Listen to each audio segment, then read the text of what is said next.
Hello guys, എല്ലാവർക്കും happy new year. ഇന്ന് new year ആയിരുന്നു സ്പെഷ്യലായിട്ട് കാടാക്കോഴിയാണ് കേട്ടോ വെക്കുന്നത്. കാടാക്കോഴിയും ബിരിയാണിയും അപ്പൻ്റെ സ്പെഷ്യലാണ്. അപ്പം ഞാൻ മസാലയൊക്കെ തേച്ച് വെച്ചിട്ട് നമുക്കിതൊന്ന് പൊരിച്ചെടുക്കണം. കുറച്ച് മിനിറ്റിൻ്റെ വേണം പൊരിച്ചെടുക്കാൻ. അപ്പോൾ ഒന്ന് പൊരിച്ചെടുക്കണം. നന്നായി വറുത്ത് മുരിക്കൊന്നും വേണ്ട, അത്യാവശ്യം ഒന്ന് മുരിച്ചാൽ മതി. നന്നായി എണ്ണയിലിട്ട് പോർത്ത് ഇങ്ങനെ ഇങ്ങനെ മൊരിഞ്ഞ് വരണം. അപ്പോൾ അപ്പാപ്പനാണ് കേട്ടോ ഉണ്ടാക്കുന്നത്. എനിക്ക് അപ്പാപ്പൻ ഉണ്ടാക്കുന്നത് എല്ലാം ഭയങ്കര ഇഷ്ടമാണ്. അപ്പോൾ കണ്ടോ, ഞങ്ങളുടെ വീട്ടിൽ കുട്ടികളായിട്ട് 4 പേരാണ് ഉള്ളത്.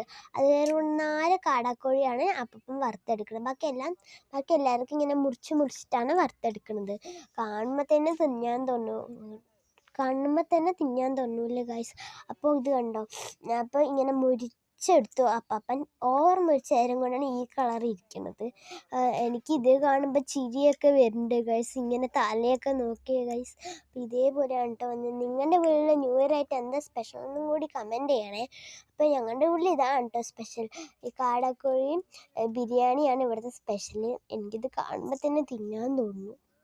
പിന്നെ കഴിക്കാൻ തന്നെയല്ലേ പോണ് വേണ്ടിയിട്ട് ഓക്കെ പറഞ്ഞു. പിന്നെ അമ്മ വെറുതെ കറിവേപ്പിലയൊക്കെ വെച്ചിട്ട് ഡെക്കറേറ്റ് ചെയ്തിട്ടുണ്ട് കേട്ടോ, നല്ല ഭംഗിയുണ്ട്. അപ്പോൾ ഇതാണ് ബിരിയാണി, സലാഡ്, അത് ചാറൊക്കെ വെച്ചിട്ടുണ്ട് ഇത് വെച്ചിട്ട്. അപ്പോൾ എല്ലാവരും ലൈക്ക് ചെയ്യാൻ മറക്കല്ലേ. അപ്പോൾ എല്ലാവർക്കും ബായ്.